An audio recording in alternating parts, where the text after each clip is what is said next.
ফেরেশতা জবাব দিবে রব্বুল আলামিন, লোকটা জীবনে চুরি করে নাই কিন্তু চোরকে সাপোর্ট করেছে, লোকটা জিন্দেগিতে কোনোদিন জিনা করে নাই, নিজের চরিত্রকে হেফাজত করেছে, কিন্তু যারা দুধ চরিত্র লম্পট বদমাশ তাদেরকে সাপোর্ট করেছে।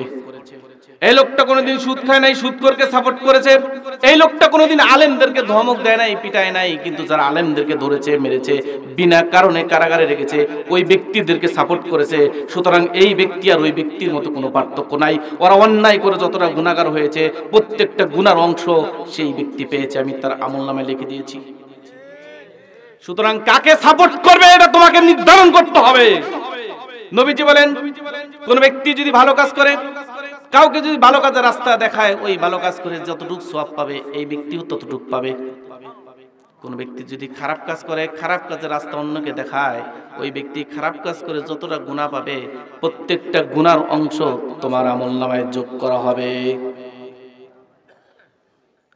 আপনি সুদখোর না, ঘুষখোর না, দুর্চরিত্র না, লম্পট না, চোর না, দুর্নীতিবাজ না, অথচ এদেরকে আপনি সাপোর্ট করেছেন। এরা ক্ষমতায় গিয়ে যতটা অন্যায় করবে, প্রত্যেকটা অন্যায়ের গুনাহ আপনার আমলনামায় জড়ো করা হবে। সুতরাং চিন্তা ভাবনা করে কাজ করবেন। আমরা সব দেখেছি, আল্লাহর কোরআন দ্বারা রাষ্ট্র পরিচালনা হোক, এটা আমরা এখনো দেখতে পারি নাই। আল্লাহর জমিন বর্তমানে বাংলাদেশ আল্লাহর কোরআনের জন্য উর্বর হয়ে রয়েছে।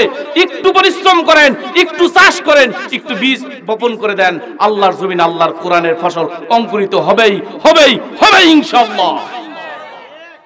কাজ করতে হবে কিনা?